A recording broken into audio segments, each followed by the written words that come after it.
자, 교재 19쪽입니다. 중개업이라는 정의까지 공부하셨습니다. 이제 내려가면 세 번째 공인중개사. 아주 편안한 시간이기도 하지만 또 중요합니다. 여러분들은 공인중개사를 공부하시는 분인데 공인중개사의 정의는 뭘까요? 하니까 첫째 줄, 이 법에 의한 이 법부터 동그라미를 합니다. 자격을 취득한 자, 이를 우리는 공인중개사라고 정의를 내립니다. 글자 그대로 암기해야 된다 그랬죠. 자, 가장 중요한 말, 공인중개사는 자격을 취득한 자입니다. 이 취득한 자를 여기 교재 하단에도 표시가 되어 있지만 자격을 취득하고 중개업을 영위하는 자, 이렇게 틀리게 출제하거나 자격증을 교부받은 자, 그런 말 하면 틀립니다. 근데 우리끼리 이야기하면 공인중개사 시험에 합격해서 자격증을 교부받은 자가 맞죠. 근데 용어로는 안 맞다니까요. 용어는 글자 그대로 암기합니다. 자격을 취득한 자, 정확하게 따라가셔야 됩니다. 여러분들이 이 강남대로에 그저 공부하지 않은 분에게 공인중개사가 무엇입니까 하면 태반은 50%는 시험에 합격한 사람을 말한다, 이렇게 이야기합니다. 시험에 합격한 사람도 공인중개사가 맞죠? 근데 우리 법에서 안 맞다니까요. 그러면 왜 그 합격한 자가 아닙니까? 라고 굳이 묻는다면 우리 시험은 1차와 2차로 구분이 되어 있고 지금 이게 2차 과목이니까 지금 이 자리에도 1차에 합격한 분이 계십니다. 그럼 1차에 합격했다고 공인중개사라고 불러주지 않습니다. 정확하게 자격을 취득한 자, 아주 과학적으로 만들어져 있다는 걸 익히셔야 됩니다. 자, 그래서 공인중개사를 강조했다면 더 중요한 것은 이런 공인중개사가 모두 세 사람이 있다는 걸 구분하셔야 됩니다. 밑에 두 개 적어 놓으셔야 됩니다. 소속 공인중개사도 있습니다. 그 다음 개업 공인중개사도 있습니다. 자, 그래서 여러분 보시다시피 공인중개사가 모두 3명이 보입니까? 자, 근데 이 세 사람의 공인중개사가 모두 다 다르다를 못 찾아내면 점수하고 연결이 안 된다. 지금 그 이야기 하는 거예요. 지금 공인중개사가 세 종류가 보이잖아. 그죠? 막 공부를 시작하신 분들은 공인중개사가 무슨 세 종류나 되지 싶은 사람도 있습니다. 이 자리에. 근데 보다시피 세 종류고 세 사람들은 모두 다 다른 사람이다를 구분하셔야 됩니다. 구분 한번 해봅시다. 1번 공인중개사 누구죠? 자격을 취득한 자. 자격을 취득했으니까 자격증이 어디 있겠죠? 장롱 속에 있는 사람입니다. 느낌 딱 가지셔야 됩니다. 장롱 속에 있는 사람을 공인중개사라고 합니다. 2번 공인중개사는 자격을 취득하고 어딘가에 소속이 되어 있잖아요. 지금 그죠? 소속이 되어 있으니까 우리는 이 사람을 직원이라고 부릅니다. 자격증을 가지고 일하고 있는 직원을 소속 공인중개사라고 부릅니다. 세 번째 공인중개사는 자격을 취득하고 자기 이름으로 개업을 한 자잖아. 그죠? 개업을 했으니까 우리말로 하면 사장님입니다. 이 사람을 우리는 개업 공인중개사라니까 지금 3명이 다르다는 것을 의식하셔야 돼요. 1번은 장롱 속에 자격증이 있는 사람, 2번은 자격증을 가지고 일하고 있는 직원이에요. 3번은 자격증이 있는 사장님이에요. 다 다르잖아 지금. 그죠? 이 다르다를 구분하셔야 되는데 우리 시험에서 이렇게 겁니다. 공인중개사가 무엇을 위반하여 자격이 정지되었다, 이렇게 나옵니다. 여러분, 공인중개사는 자격증이 있는 사람이잖아요. 뭐를 위반했길래 자격증이 정지되었다는데, 정지되었을 때 공인중개사는 1, 2, 3번 중에 누구를 말할까요? 2번만 이야기합니다. 이 시간에 기억하셔야 됩니다. 1번은 절대로 자격 정지되지 않습니다. 장롱 속에 있는 사람은 일을 하지 않는데 정지될 일이 없고, 3번 개업 공인중개사는 정지될 일이 있으면 취소됩니다. 그래서 소속 공인중개사가 위반을 하여 자격 정지받았다, 이렇게 시험에 나오면 부드럽게 내준 겁니다. 그냥 시험에서는 공인중개사가 이렇게 탁 들어가요. 그럼 여러분들은 자격이 정지되는 자는 소공사밖에 없다는 걸 저절로 익히셔야 돼. 이런 거를 내공이 쌓여야 된다, 이런 말을 합니다. 그러면 내공 쌓일 것도 없이 그대로 기억합니다. 자격 정지는 누구만 받는다? 소공사만이 받기 때문에. 다시, 공인중개사가 무엇을 위반하여 그 자격증이 취소가 되었다, 이렇게 들어옵니다. 여러분 공인중개사는 자격증이 있는 자잖아, 그죠? 근데 뭐를 위반했길래 자격증이 취소됐대요. 할 때 공인중개사는 1, 2, 3번 중에 누구를 말할까요?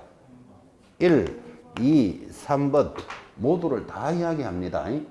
이 시간 그대로 기억하셔야 돼요. 1번 공인중개사는 자격증이 장능성이 있는데 왜 취소될까요? 그렇지. 다른 사람한테 빌려 양도대여 하다가 걸리면 취소되는 거예요. 그러니까 1번도 당연히 양도대여하면 취소되겠죠. 2번, 3번 말할 것도 없이 양도대여하면 다 취소되는 거예요. 자, 그러면 공인중개사가 무엇을 위반해서 취소됐을 때는 세 사람이 다 적용된다는 걸 지금 자꾸 공부를 하셔야 된다고. 그지? 이런 것들이 내공이 좀 쌓여야 됩니다. 이런 이야기를 합니다. 그 내공이라는 것은 이제 자꾸 아는 내용도 자꾸 들어두셔야 돼요. 지금 이제 5월달 수업이 막 출발했는데 5, 6, 7, 8, 9, 10, 10월달까지 6개월 남았어요. 지금부터 돌아갈 수 없는 단어니까 이 정도 내용은 익히고 계셔야 됩니다. 공인중개사를 주의하셔야 됩니다.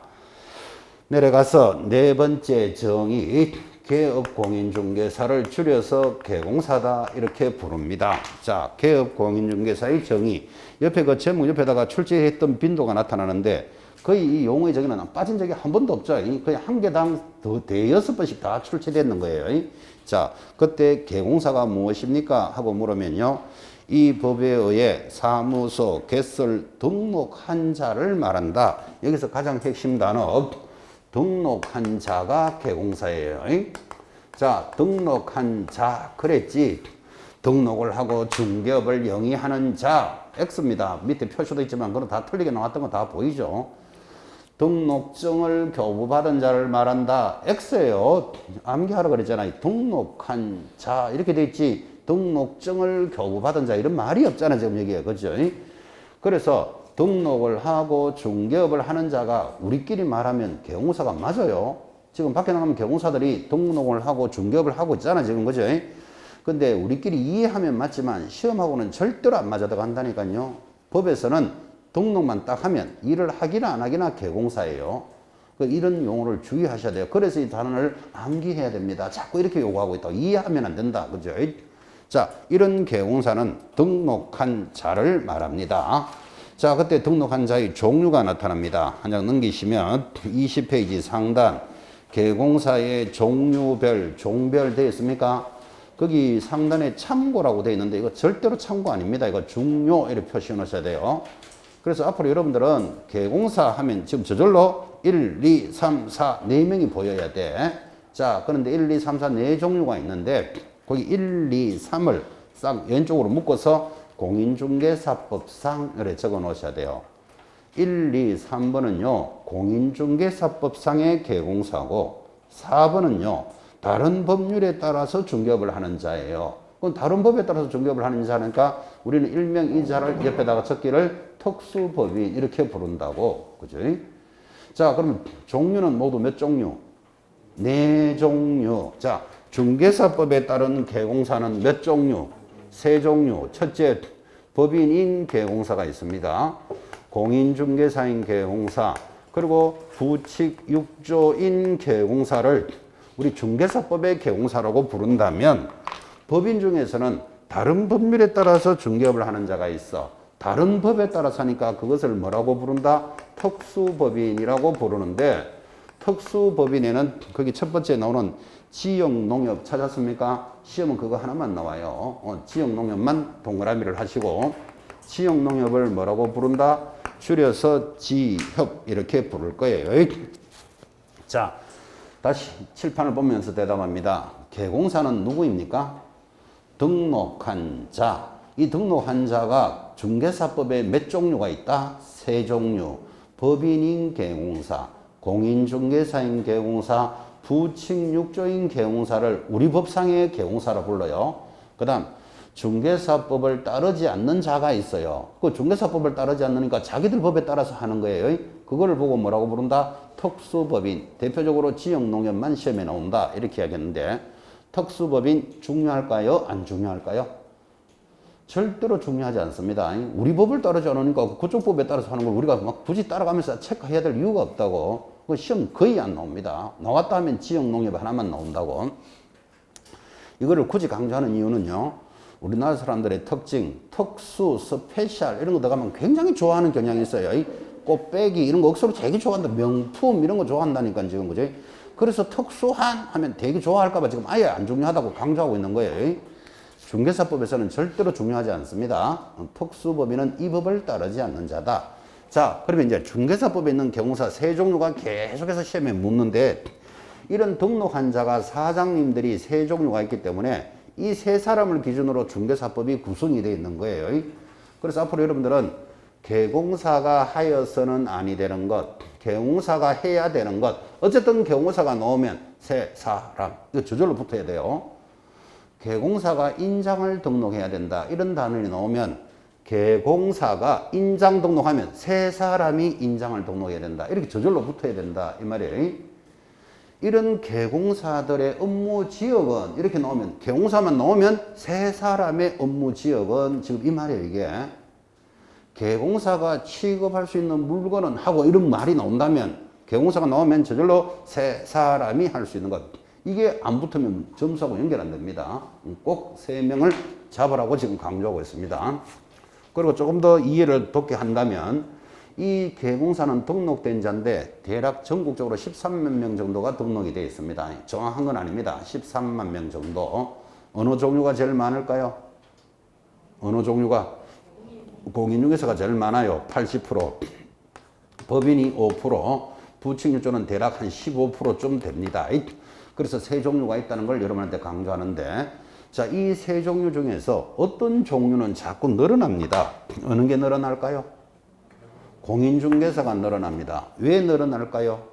해마다 시험 치면 2만 명 합격자가 들어오잖아. 그럼 내년에 등록을 하더라도 한 명이 하더라도 할 거잖아, 지금 그죠?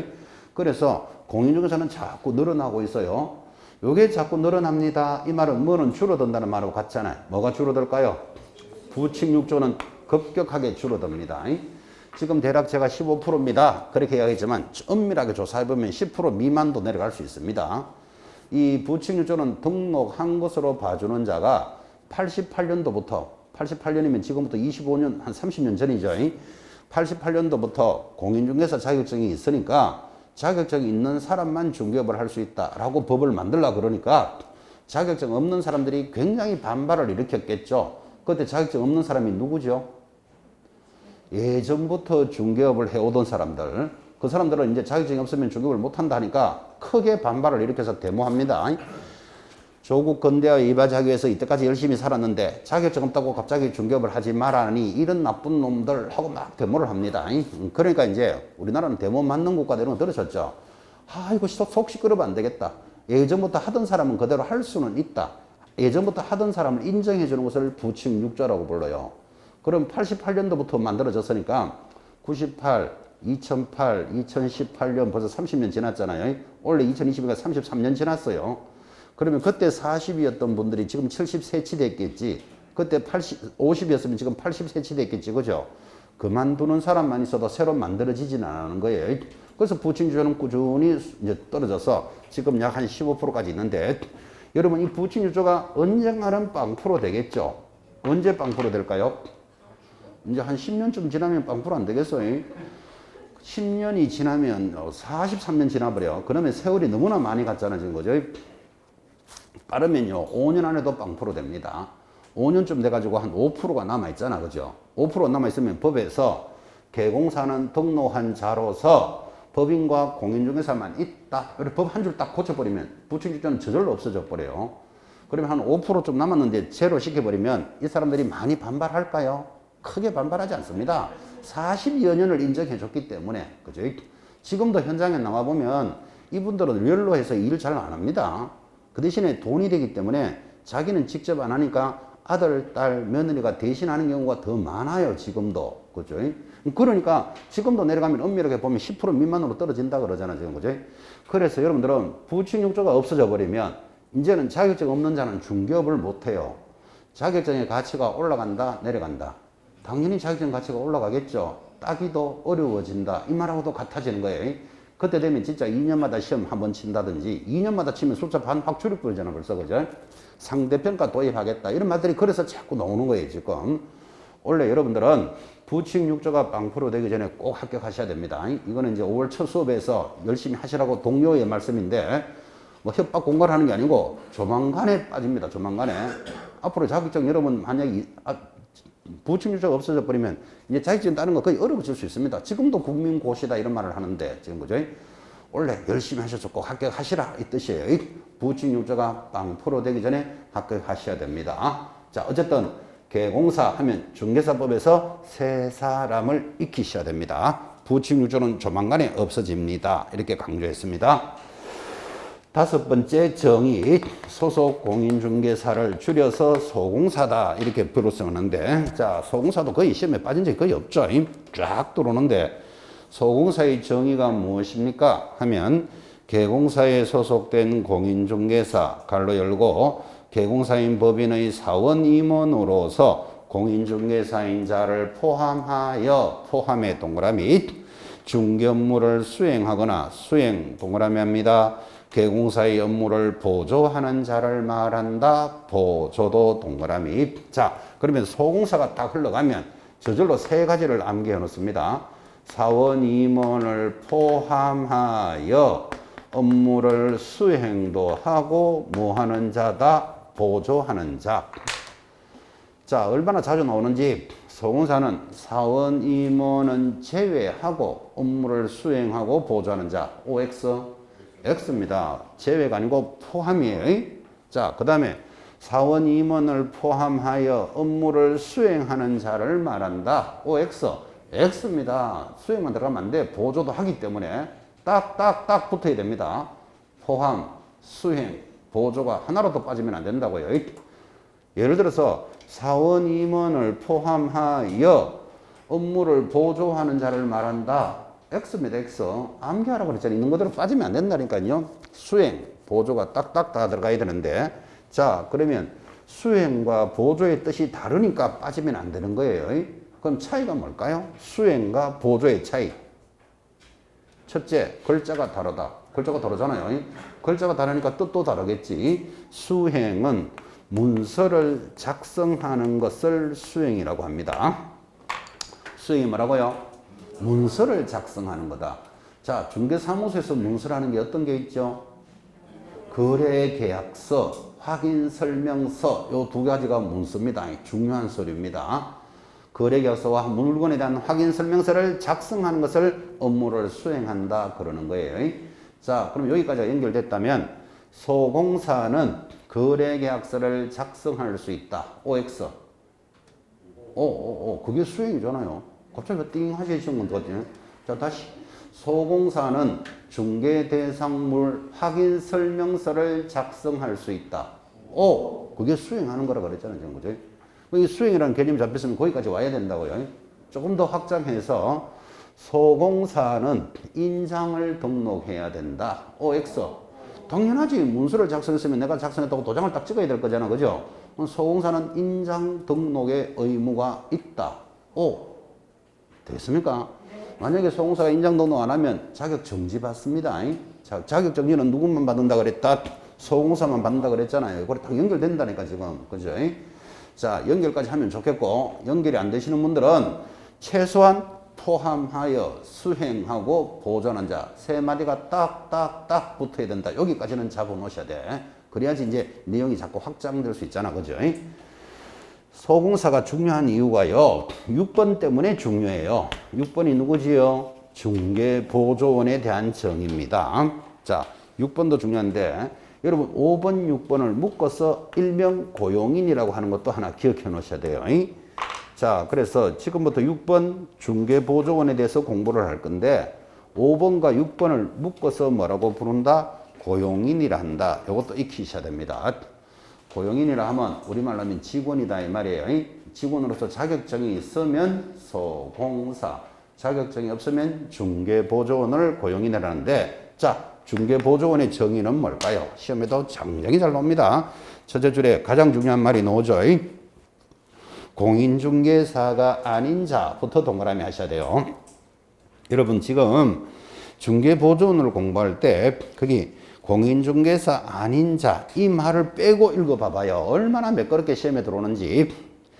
자, 중개보조원은 개공사에 소속되어 중개대상물에 대한 현장 안내 및 일반 서무 등 중개 업무와 관련된 단순한 업무를 보조하는 자를 말한다. 이렇게 나오면 틀린 데를 못 찾아냅니다. 수험생들은 워낙 매끄럽기 때문에. 그래서 반드시 암기해야 될 거 뭐부터 암기해야 된다고요? 공인중개사 아닌 자부터 반드시 들어가야 돼. 이 말을 빼고도 그렇게 말이 매끄럽기 때문에, 그죠? 아닌 자로서, 그 다음, 단순한 업무를, 거기 줄 거 놓습니다. 업무를 뭐 하는 자다? 보조만 하는 자예요. 반드시 있어야 될 단어, 공인중개사 아닌 자 찾아내고, 그 다음, 단순한 업무를 보조하는데, 그때 단순한 업무가 뭘까요? 단순한 업무가 뭘까요? 하니까 출근해가지고 커피 끓이면서 밀대 들고 청소하는 그런 쓸데없는 소리 하면 안 돼요. 지금 조문에 뭐라고 돼 있죠? 현장 안내 및 일반 서무 등 단순한 업무를 보조합니다. 그 현장 안내하는 것을 단순한 업무로 한다. 그죠? 자, 그러면 현장 안내를 단순한 업무로 하니까 오버해가지고 현장을 안내하고 그 물건에 대한 확인 설명서를 작성할 수 있다. 이러다 가면 무조건 X잖아, 지금. 그죠? 작성하려면 무슨 말이 들어가야 된다? 수행이라는 표현이 들어가야 된다니까요. 자, 그러면 결국은 보조라는 뜻이 나타났죠. 보조는 무슨 뜻이다? 문서를 작성하면 안 된다. 지금 이 말하고 같은 말이잖아요. 이게 지금 그죠? 자, 그러면 문서를 작성하면 안 되는데 지금 현장에서 중개보조원이 거래계약서 등을 작성하는 경우가 있다 없다? 나와서 유심히 한번 보시기 바랍니다. 많이 발생합니다. 많이. 여러분은 그죠? 중개사무소를 통해서 부동산을 거래해 본 적이 있습니까? 지금까지? 그럼 당연히 수수료 주고 거래했겠죠. 뭐 집을 하나 사거나 또 우리 집을 팔아보거나 세를 얻거나 세를 주거나 할 때 중개사무소를 통해서 거래를 했는데 이전에 거래하실 때는 지금 계약서도 작성하고 수수료도 받고 하는 그분이 개공사인지 소공사인지 중개보조원인지 구분할 필요 없었어요. 왜 그런가 하면 내 집 잘 팔아주면 되잖아. 내 마음에 드는 대로 우리 집을 좋게 사주면 되잖아. 그지? 그럼 저 사람이 개공사인지 소공사인지 알아야 될 이유가 없었다면 이제 이런 수업을 하고 공부를 하셨다면 이제는 고민해 보셔야 돼요. 아, 저분이 개공사로서 일을 하는구나. 지금 소공사구나. 중개보조원을 구분도 해 보실 수가 있어야 됩니다. 이 법을 배웠기 때문에 지금까지는 모르고 거래했다면, 그죠? 근데 의외로 중개보조원이 거래해서 계약서 작성하는 경우 많습니다. 현장에 나가면. 그럼 이 법을 잘 배우신 분들은 중개보조원은 문서를 작성할 수 없다. 지금 이렇게 배웠잖아. 그죠? 그럼 작성하면 우리말로 하면 위반이잖아. 그게. 그죠? 그래서 중개보조원이라는 제목 옆에 적어요. 위반 시 적어놓고 1년 징역 1,000만 원 벌금이 시험에 잘 돌아요. 1년 징역 1,000만 원 벌금인데 아니 문서를 작성할 수 없다는데 그거 문서 작성했다고 왜 1년 징역 1,000만 원 벌금입니까? 하면 자격증을 빌려서 하는 걸로 본다. 이게 해석이에요.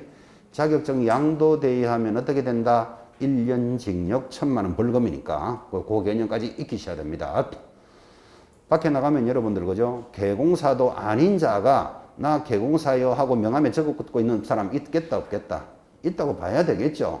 그래서 우리 법에서는 공인중개사 아닌 자가 공인중개사인 것처럼 하면 무조건 얼마? 1년에 1,000이에요. 그 형벌도 기억해 놓으셔야 됩니다. 자, 중개보조원의 정의인데 밑에 기출됐던 지문 한번 볼까요? 6번 밑에 3개 첫째 줄 중개보조원은 개공사에 소속된 공인중개사로서 중개 업무를 보조하는 자를 말한다. 얼마나 웃기는 이야기입니까? 소속 공인중개사로서 이런 말 벌써 말이 안 되는 이야기죠. X. 두 번째, 중개보조원은 공인중개사가 아닌 자로서 잘 들었죠. 개공사에 소속되어 일반 서무 및 중개 업무를 수행하는 자를 말한다. 수행 들어가면 틀려요. 수행은 뭐 하는 거라 그랬죠? 문서를 작성하는 거라 그랬잖아요. 그죠? 이런 식으로 여러분들은 암기를 하고 들어오니까 그 지문이 틀린 게 눈에 보일지 몰라도 대충 설렁설렁 공부한 사람은 그런 지문이 맞는 것이 보여요. 중개보조원이 하는 업무를 이렇게 단순하게 수행하는 것이 보인다니까요. 세 번째, 중개보조원이란 공인중개사가 아닌 자로서까지 정확하게 돌았죠. 개공사에 소속되어 중개대상물에 대한 현장 안내 및 계약서 작성 등 개공사의 중개 업무와 관련된 단순한 업무를 보조하는 자를 말한다. 또 어디가 틀렸죠? 계약서 작성 이런 문제가 들어갈 수가 없지 지금 거기에 그죠? 이런 개념들을 익혀나가면 출제됐던 지문들입니다 이게. 그래서 어떻게 내가 이 단어를 공부해야 되겠구나를 익히는 시간입니다. 자, 6가지 용어의 정의 지난 1교시부터 지금 근 1시간 반에 걸쳐서 6가지를 중요한 거 위주로 반드시 암기하셔야 됩니다 하고 전달을 했다면 21페이지 하단 제3조 중개대상물에 대해서 공부를 합니다. 중개할 수 있는 물건도 중요하잖아요. 자, 우리 법 제3조는 중개할 수 있는 물건, 중개대상물에 대해서 정리를 하는데 여러분이 상식적으로 중개할 수 있는 물건이 뭐 텔레비, 냉장고, 세탁기, 자동차 이런 거 중개하지는 않겠죠. 주로 중개하는 게 뭘까요? 밖에 나가면 제일 많은 거 아파트 이렇게 말하잖아 그죠? 아파트를 우리는 건물 이렇게 말하는 거예요. 건물뿐만 아니라 토지 이런 것들을 부동산이라고 불러요. 자, 우리가 거래할 수 있는 물건들이 부동산인데 법에서 중개대상물이 무엇입니까 하면 법 조문은 이렇게 되어 있습니다. 중개대상물은 토, 건, 입, 광, 공이 있다 이렇게 되어 있고 5가지 익히셔야 됩니다. 중개할 수 있는 물건 노래 부르듯이 기억하셔야 됩니다. 토, 건, 입, 광, 공. 토가 뭐죠? 토지. 건은 건축물. 입은 임목에 관한 법률에 따라 임목, 광, 광업재단, 공, 공장재단이 중개대상물이에요. 여러분 토지 건물에 대해서는 아주 잘 알고 계시지만 임목, 광업재단, 공장재단은 굉장히 생소하죠. 그죠? 생소하지만 법으로 들어와 있습니다. 물건으로서. 그래서 중개할 수 있는 물건 하면 저절로 익히는 것 토, 건, 입, 광, 공 이렇게 노래를 부르는데 여기 5가지니까 쓸데없는 거 하나 탁 넣고 중개대상물에 해당되지 않는 것 얼마나 자주 나왔겠어요. 제목부터 딱 잡으셔야 되고 우리 중개사법이 만들어진 지가 83년도에 만들어졌습니다. 83년에 만들어져서 지금 올해가 2021년이니까 약 40년이 됐습니다. 40년. 그러니까 83년도에 태어난 애가 지금 38살인가 그래 됐을 거니까 약 40년이 됐잖아. 그죠? 40년 동안에 세월이 얼마나 변화가 많았습니까? 83년의 세월하고 지금 2021년의 세월은 천양지차죠. 아마 83년 그때는 휴대폰 이런 거 없었을걸요. 제 생각으로는 삐삐도 없었지 싶어. 삐삐도. 삐삐 하는 말조차도 지금 생상스러운데. 그럼 그랬던 시절에 지금은 애기들까지도 손에 다 휴대폰을 쥐는 세대가 왔잖아. 그죠? 그럼 세월이 얼마나 달라졌어요. 그러니까 거래하는 형식이나 방식도 얼마나 달라졌겠어요. 지금도 법조문에 계약금, 중도금, 잔금을 성실하게 이행하여야 한다. 이렇게 가지만 예전에는요. 예전에 그랬지만 지금은 계약금, 중도금, 잔금 이렇게 돈 갖다 주는 사람 거의 없을걸요. 거의 다 송금하거나 이체하거나 이렇게 하잖아. 그죠? 세월이 그만큼 많이 달라졌다고 지금. 그죠? 뭐 전화기로 지금 송금하는 그런 시절이 왔잖아 지금. 그죠? 그러니까 이게 세월에 따라서 법도 바뀌는 거예요. 당연히 바뀌어야 되지. 그런데 지금까지 40년 동안 한 번도 안 바뀐 조문이 이 조문이에요. 제3조 중개대상물은 만들 때부터 토, 건, 입, 광, 공이 지금까지 한 번도 안 바뀌었어요. 얼마나 이걸 가지고 시험에 많이 냈겠냐 이 말이에요 지금. 그죠? 그래서 제목을 딱 기억하셔야 됩니다. 그래서 중개대상물은 토, 건, 입, 광, 공 5가지가 있는데 분석을 해보니까 토지, 건축물을 부동산이라고 불러요. 당연히 여러분 알고 있죠. 이 토지, 건물은 부동산이다. 그러면 시험에서 부동산은 중개대상물이다 하면 O 맞죠? 근데 부동산만 중개대상물이다. X예요. 이 부동산 아닌 거 있잖아 지금. 그죠? 이것들을 뭐라고 부른다? 준부동산 이렇게 불러요. 자, 그러면 준부동산은 뭔가 하면 부동산이 아니지만 부동산의 성질이 있는 거예요. 그러면 부동산만 중개대상물이다 하면 틀리잖아 지금. 그죠? 여기까지 익히셔야 돼요. 또 조심한 거. 그러면 부동산과 모든 준부동산 하면 틀려요. 일부 준부동산만 되는 거예요. 제가 확인해 보니까 준부동산이 한 20개쯤 돼요. 20개쯤 되지만 우리가 할 수 있는 건 몇 개다? 3개만 되는 거예요. 그래서 다른 준부동산이 뭡니까? 그럼 여러분 알 필요 없고 부동산도 공부 다 못할 판에 준부동산이 뭔지를 알아야 될 이유도 없잖아. 그죠? 근데 모든 준부동산이 아니고 3개만 가능한 거예요. 그래서 임목, 광업재단, 공장재단 일부 준부동산만 가능합니다. 그리고 이 부동산은 우리 중개법 제3조 법률로서 정해져 있고 준부동산은 대통령령을 다른 말로는 시행령에서 정하고 있다. 이렇게 말해요. 자, 그래서 지금 시행령 하는 말도 하나 나왔으니까 잡으셔야 돼요. 시행령을 다른 말로 뭐라 그런다고요? 대통령령. 같은 말이에요. 같은 말. 그럼 이제 칠판을 보면서 대답합니다. 중개 대상물은 법률로서만 규정되어 있다. X 어디에도 있다? 시행령, 다른 말로 대통령령에도 있다. 여기까지 따라 붙으셔야 됩니다. 법조문을 분석하고 있는 겁니다. 이거를 법률과 국토교통부령으로 정해져 있다. 이것도 X예요. 국토교통부령이 아니고 뭐라고요? 시행령, 대통령령으로 정하는 물건이 3개가 있습니다. 자, 그 다음에 이 물건들을 합쳐서 한마디로 부동산이라고도 부릅니다. 자, 그래서 여기도 부동산이 있고 여기도 부동산이 있으니까 구분해야 되겠죠. 이 부동산을 좁은 의미 협의의 부동산이랍니다. 이 부동산을 넓은 의미 광의의 부동산이라고 합니다. 여러분 딱 보는 순간 광의의 부동산은 협의의 부동산과 준부동산이 포함되어 있는 거예요. 자, 그러면 시험 지문에 이렇게 두론 주겠습니다. 중개 대상물은 협의의 부동산을 의미한다. OX. 협의의 부동산이 아니고 광의의 부동산을 의미하는 거예요. 표를 보고 이렇게 찾아갈 수 있어야 됩니다. 그래서 결국은 이래 되잖아요. 협의의 부동산, 이 토지 건물은 민법에서 제시하는 부동산이에요. 여러분 민법에서 부동산은 뭐라고 공부하셨습니까? 민법에도 부동산이라는 말이 수없이 나옵니다. 수없이. 뭐라고 공부하죠? 토지와 그 정착물 이렇게 배운다고. 토지와 정착물이니까 건물이 토지에 붙어 있는 거잖아요. 지금 그죠? 그래서 토지 건물만이 민법에서 제시하는 부동산이에요. 자, 그러면 민법에서 제시하는 부동산은 토지 건물이라면 중개사법에서의 부동산은 준부동산도 포함되어 있잖아요. 이렇게. 그죠? 그러니까 같은 부동산이라는 말이 민법과 중개사법이 충돌을 하면 어느 법을 따라가야 된다? 중개사법부터 먼저 해석한다고. 아까 했잖아요. 특별법 우선의 원칙이 적용된다고. 그죠?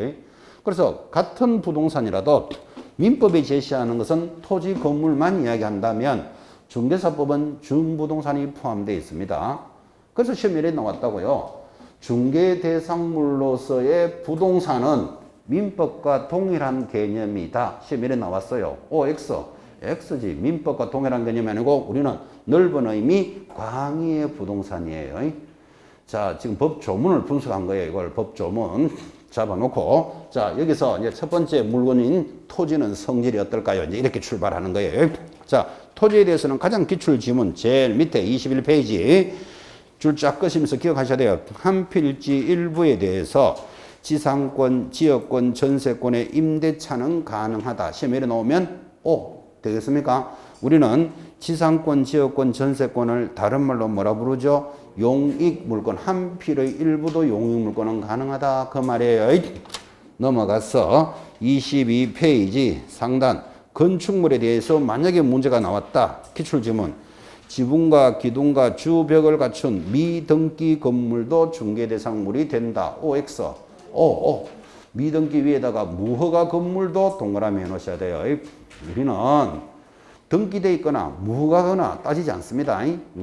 미등기 건물도 건물이고 무허가 건물도 건물이고 무허가 건물 밑에 나오네요. 자, 건축 중인 건물로서 지붕, 기둥, 주벽을 갖춘 건축물. 건축 중인 건물도 건물로 봅니다. 예를 들어서 5층짜리 건물에 지금 1층만 지었어. 1층만 지었으면 아직까지 2, 3, 4, 5층이 없죠. 지붕도 없고 아무것도 없겠죠. 이거 사고 팔 수 있다 없다?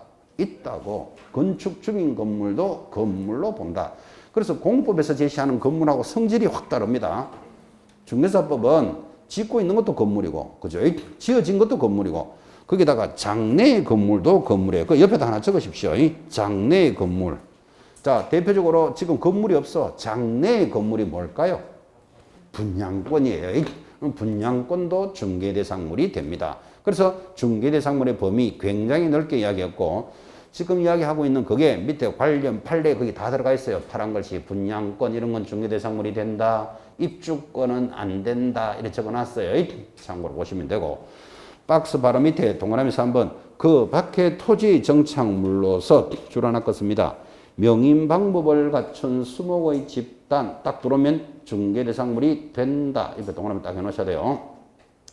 아주 독특한 물건인데 명인 방법을 갖춘 수목의 집단은 한 번은 중개대상물이 안 된다고 답으로 나왔고 한 번은 된다고 나왔고 왔다 갔다 했다니까요. 근데 이제 정리를 해버렸어요. 뭐라고 정리했다고요? 중개대상물이 된다. 이렇게 딱 기억합니다. 이 명인 방법을 갖춘 수목의 집단은 수업한 적도 있지만 명인 방법이라는 것은 명백하게 인정할 수 있는 방법이다. 그런 뜻이에요. 명인 방법이 뭐라고요? 명백하게 인정할 수 있는 방법. 한자로 적으면 이렇게 적습니다. 명인 방법. 명백하게 인정할 수 있는 방법을 갖춘 수목의 집단.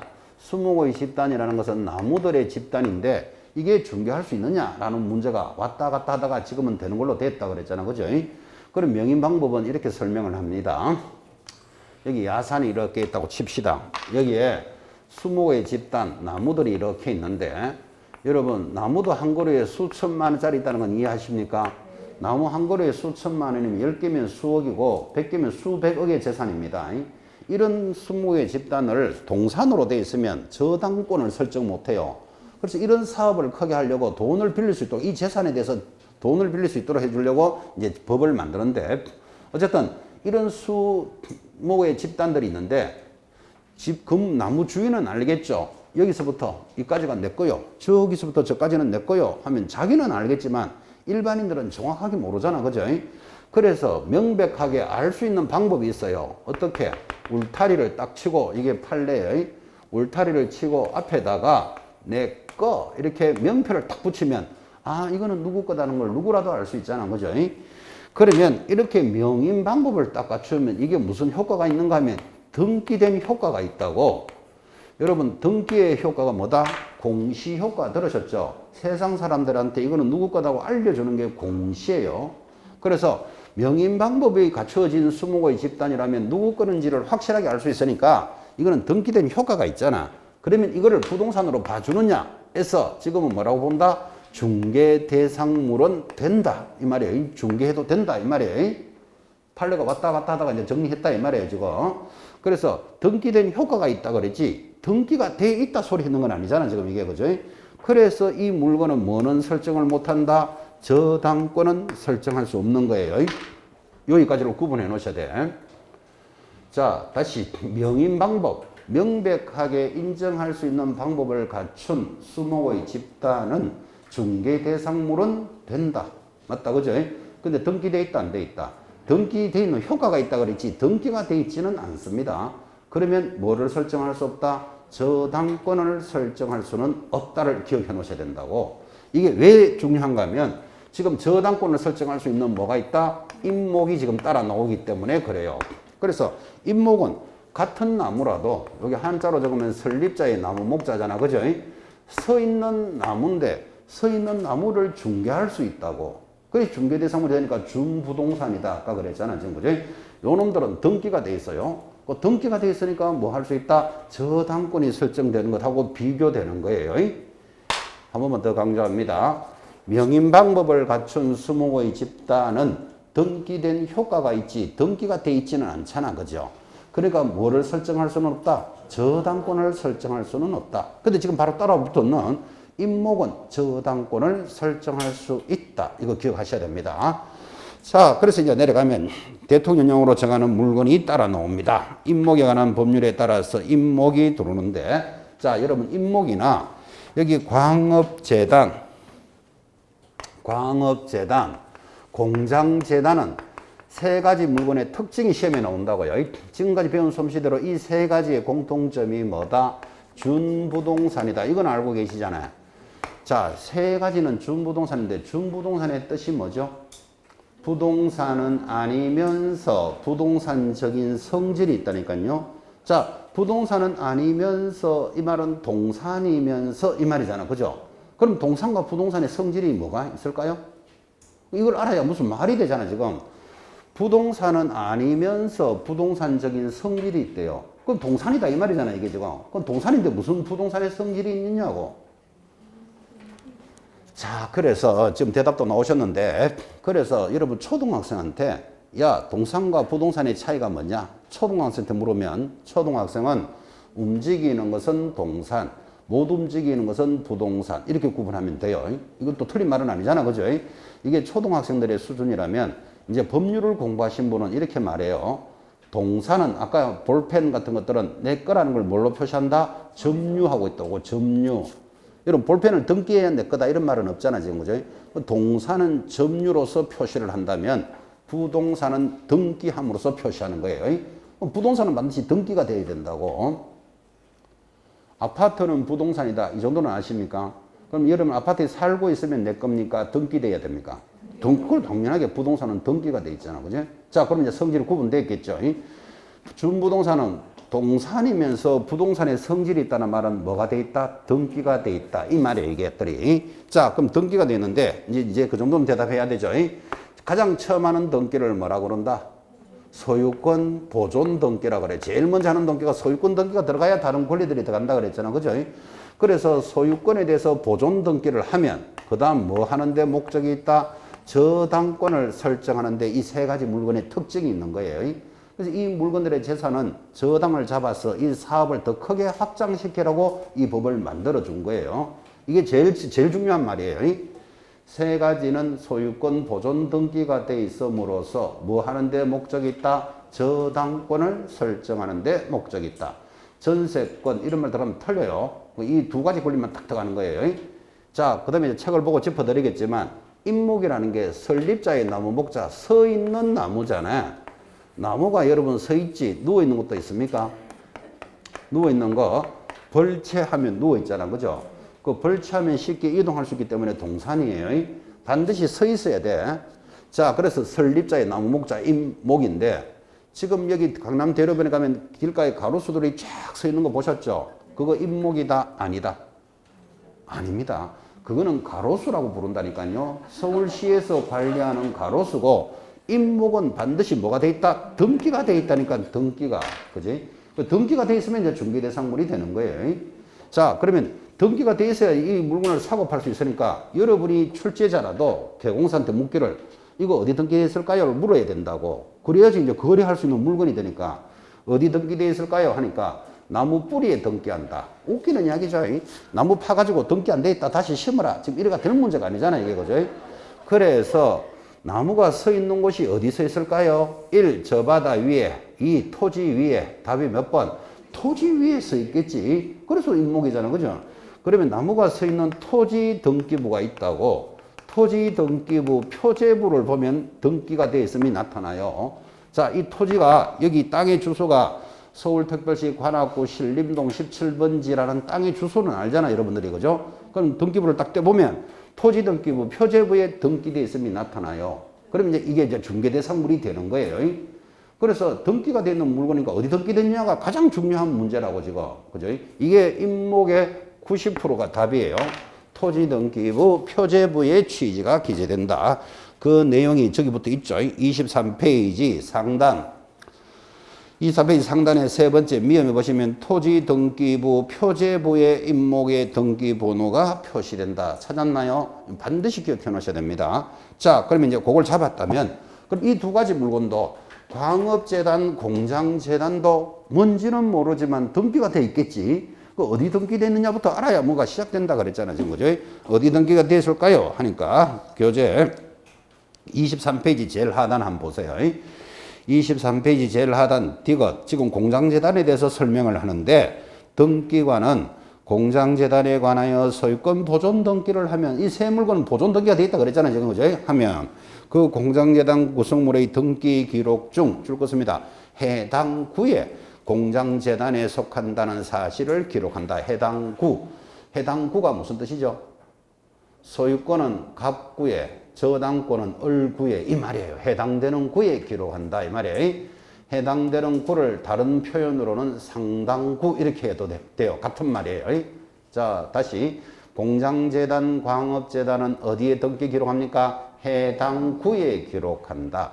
해당 구를 다른 말로 뭐라고 부른다? 상당구. 해당되는 구 그 말이에요. 상당구. 상당구라는 말은 소유권은 어디 있고? 갑구에 있고, 저당권은 어디 있고? 얼구에 있다 이 말이에요. 전세권은 어디 있을까요? 얼구 그런 소리 하면 안 돼. 여긴 전세권 들어갈 수가 없다 그랬다고. 세 가지 물건은 소유권과 저당권만 들어가는 거예요. 이거 입력시켜 놓으셔야 돼요. 이 전세권은 어디 이렇게 묻지도 안 하지만 물어도 또 얼구 이런 소리하고 있으면 안 된다고 지금. 그죠?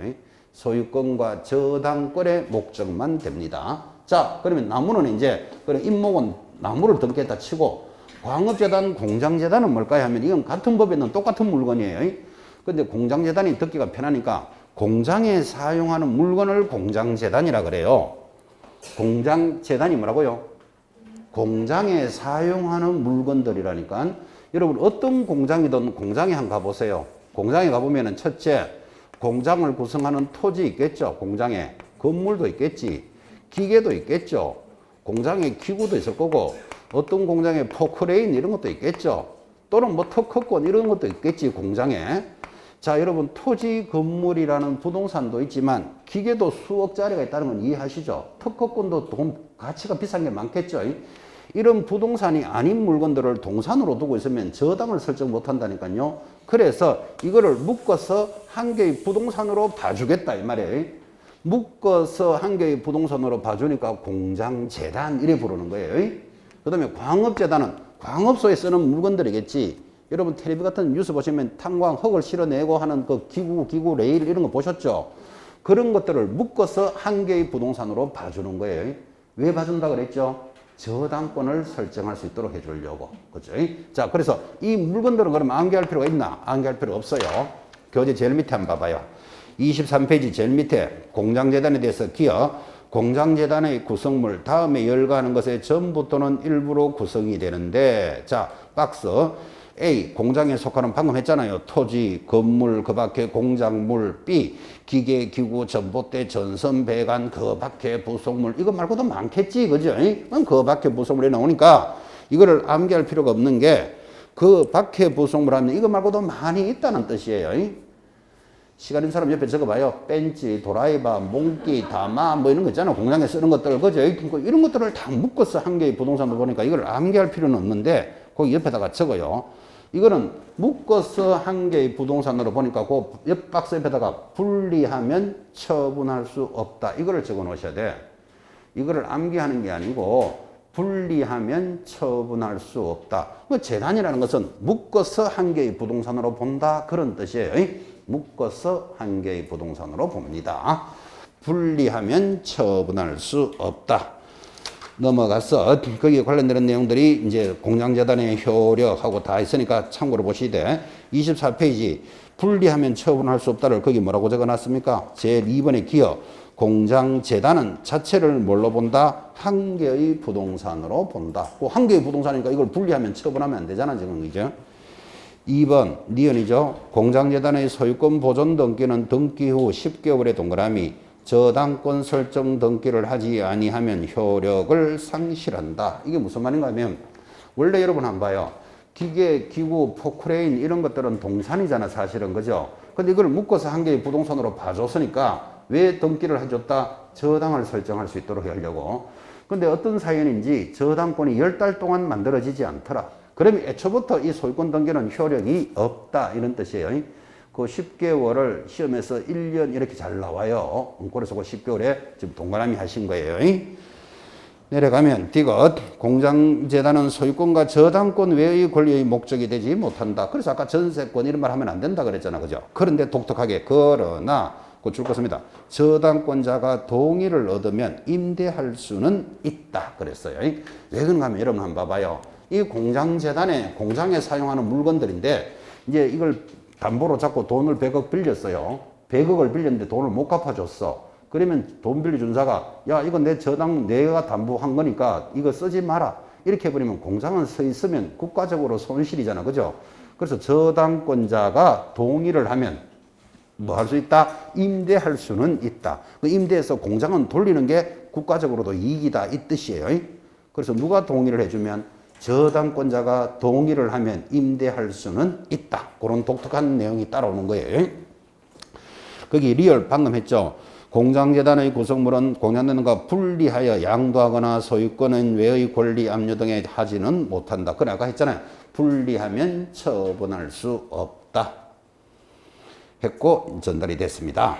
자 내려가면 큰 2번 지금 중개대상물 토, 건, 입강공에 대한 법 조문을 해석했고 토지 건물에 관련되는 시험 내용 그리고 임목 광업재단 공장재단의 기본을 정리했는데 시험에서는 밑에 내려오면 큰 2번 중개대상물의 여부 여기 표에서 문제가 잘 돌아요. 항상 자 표를 보는 방법 왼쪽에는 중개대상물인 것 오른쪽에는 중개대상물이 아닌 것 해놓고 다음 중 중개대상물에 해당되는 것은 모두 몇 개인가 안 되는 것은 몇 개인가 주로 이 표에서 나온다고요. 이 표를 꾸준히 익히셔야 돼요.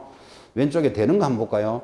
개발지역 제한구역 내의 토지 중개대상물 된다 안 된다? 되잖아요. 개발 제한구역이니까 이게 그린벨트인데 개발을 제한받을 뿐이지 사고 팔 수는 있다 이 말이에요. 지금 이게 하나 더 군사시설 보호구역 내의 토지 중개대상물 되잖아요. 군사시설이니까 뭐 몇 층 이상 짓지 마라 이렇게 제한을 받겠지 그죠?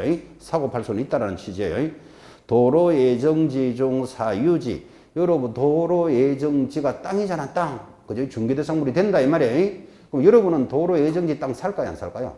살 일 없지. 도로밖에 안 되니까 건물을 짓거나 집을 못 짓는 거잖아요. 효용이 떨어지잖아 그죠? 중개대상물은 된다 이 말이에요 지금. 그래서 왼쪽에 중개대상물인 것 오른쪽에 없는 것 있는 거예요. 거기 바로 밑에 보면 가압류, 가처분, 가등기된 토지나 건물 되고 안 되고 되지. 가압류돼 있으면 여러분 사기가 부담스럽지만 중개대상물은 되잖아 지금 그죠? 그런 취지를 익히셔야 돼요. 제일 밑에 내려가면 상속된 토지, 상속받은 토지 사고 팔 수 있다 없다? 당연히 있지. 상속된 토지 됩니다. 상속된 토지 옆에다 한번 적어봐요. 바로 옆에 상속되는 토지 하면 X 적어 놓으셔야 돼요. 상속되는 토지는 안 돼요.